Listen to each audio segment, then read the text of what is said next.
we do accept that, he's very, very, highly recognized and everything.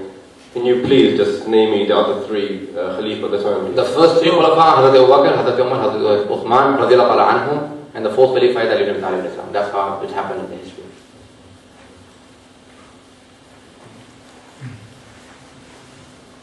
Assalamu alaikum, brother. Assalam.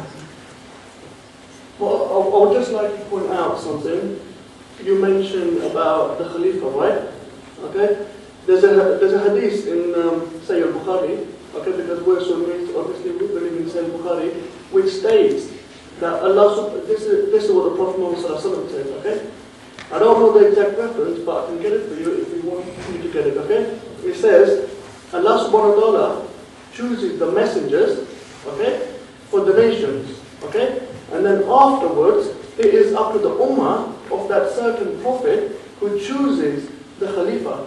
Okay, so it is not, the prophet, it's not the God who chooses the next Khalifa. It is the people of Prophet Muhammad sallallahu alaihi wasallam who choose the next Khalifa. And every household you have misunderstanding, you have debates, or you have disagreements. Okay, we all sitting there. There's about 40-50 of us. We can't all agree on one thing. But the majority of the people, they gave allegiance to Abu Bakr radiallahu anhu, okay?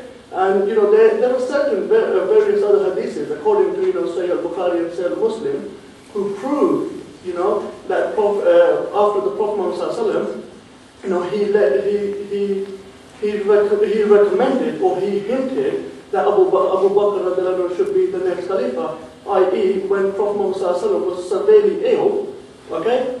Then he was unable to lead Salah. And then just at the time of the Jamaat was standing up, he pushed Hazrat Abu Bakr to the front row, and he even read behind him. So can you, if there was any other person who should have been the first Khalifa, okay, beside Abu Bakr, why did not Prophet Muhammad pray behind them? Why is it that he's the only person that is ever prayed behind? There's so much with him, okay, they've gone through so much together, they were best of friends, okay, so how can you dispute, who did he spend most of the time with? It was Abu Bakr radiallahu anhu. It was not anybody else, not Ali radiallahu anhu, not Umar radiallahu anhu, not Usman radiallahu anhu. It was, Abu Bakr radiallahu anhu. So, how do you prove that, Ali radiallahu anhu should have been the first Khalifa, or he should have been, Ahlul Bayt should be higher than, the rest of the Khalifas, or the rest of the Sahabas? Okay. First of all, we already talked about in the first half an hour on the difference of the Shia and Sunni opinion, that the Sunni brothers do believe that the Khalifa has to be chosen by the people, and the Shias believe that it is divinely chosen, it is chosen by the Almighty Allah. Secondly, I'll briefly just touch on the 2 points that you've made. Number one, you said it is for the Ummah, according to Sahih Bukhari, to choose the successor of the Holy Prophet. And then you also have said that the Holy Prophet hinted and prayed behind Hazrat Abu Bakr. Now, if it was for the Ummah to choose, there is great contradiction in just these two statements. If it was for the Ummah to choose, then the Holy Prophet shouldn't be appointing and he shouldn't be hinting, because he should leave it for the Ummah. And if it was for the Holy Prophet, then he should let the Ummah do it. So there is great contradiction there. If he says, okay, I'm telling you, but it's for you to choose. Number one. Number two, the Holy Prophet, we believe, according to the Shia faith, you have the whole right to disagree. We believe Ali ibn Abi Talib to be very much higher than all the Sahaba, but we believe that the Holy Prophet wouldn't even pray behind Ali ibn Abi Talib, because he's superior, not praying behind some of the companions. So the Holy Prophet never prayed behind anyone because he knew of his status. It wasn't that, it was an accidental thing that he became the Prophet, or an angel came to him. He knew of his status. All the messengers will pray behind him. In Mi'raj they prayed behind him. None of the messengers have the right. Even Hazrat Ibrahim alayhi salam, or Hazrat Musa alayhi salam, Hazrat Isa alayhi salam, even the highest ranking Hazrat Nuh alayhi salam, highest ranking prophets cannot even lead to the Holy Prophet, because he is the master of the prophets, let alone the companions. These are 2 points. Number 3, if you are saying that the Holy Prophet spent most of the time with Hazrat Abu Bakr, look at the life in Makkah and Medina, and the claim of all the companions and the claim of Ali ibn Talib himself. in Shia and Sunni books that I have spent the most time with the Holy Prophet. I was with him because he was brought up in the house of the Holy Prophet. The Holy Prophet had no children for the first 5 years of his marriage. So he took Ali ibn Abi Talib from his uncle Abu Talib and said, "Oh uncle, you brought me up and I'll take your son." So at the age of, not all Shias and Sunnis agree. At the age of 30, Ali was born. When the Holy Prophet was 30, Ali was born, and the Holy Prophet brought him up in his household. So he had been with the Holy Prophet all that time, in Mecca, then in Medina, and he himself says that I was the closest to the Prophet, and I was with the Holy Prophet like a baby camel stays with his mother. I have spent the most time, and in Shura and all the other places when the people asked him, even the first two Khulafa referred to him when they had problems and questions in understanding the Holy Quran and the Sunnah of the Holy Prophet, because he had stayed longer with the Prophet. The most learned companion of the Holy Prophet is Abdullah ibn Abbas radiallahu ta'ala anhuma, both. The uncle of the Holy Prophet Abbas and his son Abdullah. Abdullah is the most learned in Quran and Tafsir and also in Hadith. He is known to be Hibrul Ummah, he is the ink of the Ummah. And when people asked him, "You are the most learned companion, where is your knowledge to the knowledge of Ali?" He said, "It's just like an ocean to the drop." Was asked, "Who is the ocean, who is the drop?" He said, "I'm the drop and Ali is the ocean." There is no one more learned than Ali ibn Abi Talib.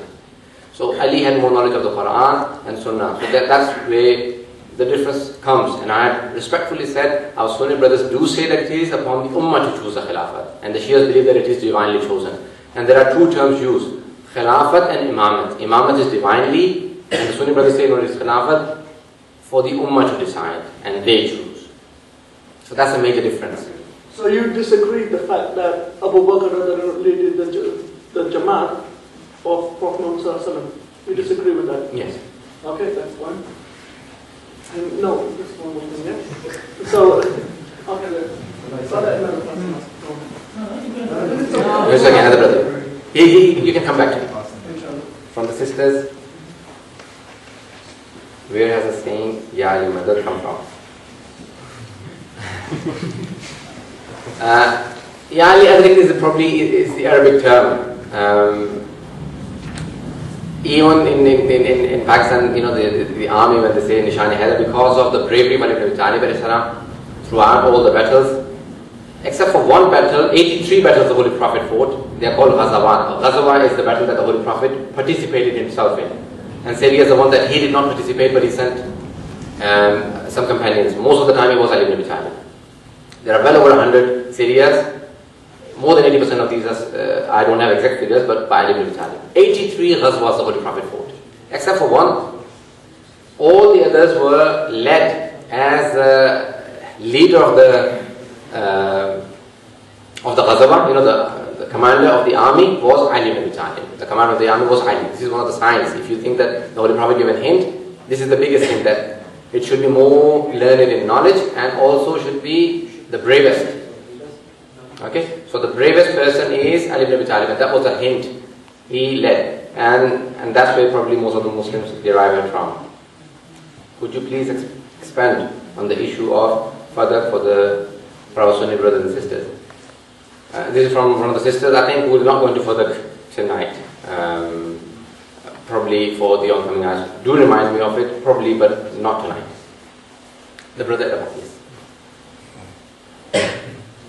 Brother, just a couple of points. Couple of points that you mentioned. One about Imam Badawi. You said that he said the single verse alone is enough to as a hujjah for the Rafida, for the status of Imam Ali radiallahu anhu. Then you said that, which I think you said, that he himself considers Imam Ali to be higher than the...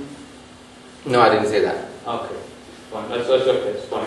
So obviously he holds the Sunni belief. Yes, he holds the Sunni belief. That he doesn't believe that Ali is higher. No. Nobody from outside of the Anbiya holds the status above the Anbiya. No. He doesn't believe that. No. He says that this verse is enough for the Sunni, the Rafida or the Shias to argue against the rest of the Muslims. Yeah, so he obviously doesn't actually hold that interpretation. No, but he doesn't answer it like that. Sorry? He doesn't answer it, he doesn't accept it. It is a Shia belief. He doesn't accept the Shias. He is a Sunni writer.